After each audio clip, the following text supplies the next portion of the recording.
This is a review of the Banks framing hammer, but it's also an unreview of a Bostitch. And what I want to say about this Bostitch is it didn't work right from day one. And I'm going to go ahead and tell you the story, because you might think you might not believe me.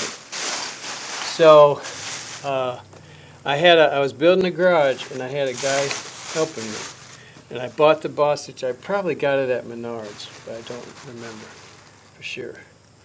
And I come back from I had to go somewhere. I come back, and he's on the roof nailing, and I thought, oh good, he's working.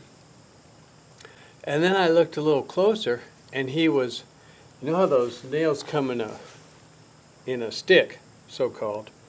He was peeling the nails off the stick with his finger. He'd kind of been able, I think he kind of figured out how to do it with one hand. He'd peel the nail off that stick with his finger, and then he'd hammer it in with the hammer. And I says, wait a minute, I just bought that, Bostitch framing hammer. It was expensive at the time. And now here's where you can criticize me, because I didn't take it back to the store, and I didn't seek professional assistance with it. I just fiddled with it myself, and we used it. I used it for years.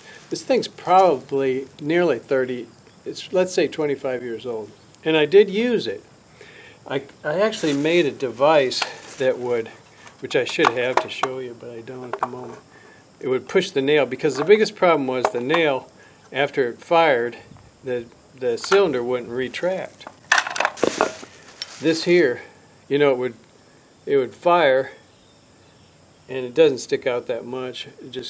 It goes to the end. It's back here, pushes the nail, and then it wouldn't retract. And so anyway, I thought, well, I wanted to use it, so I thought, well, I'll rebuild it. Well, these parts cost money, and I thought, the thing hasn't worked right from the beginning. Let's give the Chinese a chance. I bought this thing. It worked perfectly. Now, I will say it missed the second nail. It did miss the second nail, but and I haven't nailed a lot of nails with it either. Like because I'm not building houses. If you're building houses, not necessarily.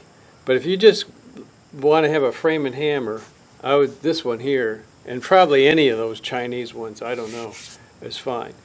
I will say that the best thing about a frame and hammer is if you've got like a soffit, and even this, building a soffit, because there's nothing to, if you try and hammer it, it just shakes all over.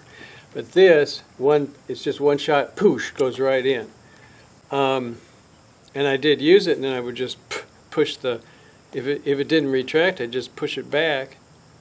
And I wasn't nailing that many nails, so it still was acceptable. I always oiled it. I changed this from because guys do that, they miss every other nail. They'll go down the roof, miss every other nail. I just had it happen not too long ago. I built my porch. So I changed this to, plus it's dangerous. I changed this trigger to you have to push the trigger each time to make it fire. You can't just hold it. Now this one here, I think, has a setting. There's this little trigger here. I think this has a setting. You can do it either way you want. It appears to be set on single fire, because I didn't change it. I put this was nice to hang it with. Looks like I brazed that. I wonder how I managed to do that. This doesn't have a hanger, a thing to hang it with. But that's my review. And you guys, and as I say, maybe if I'd sought professional help at the beginning, it would have been all right. But that's my story.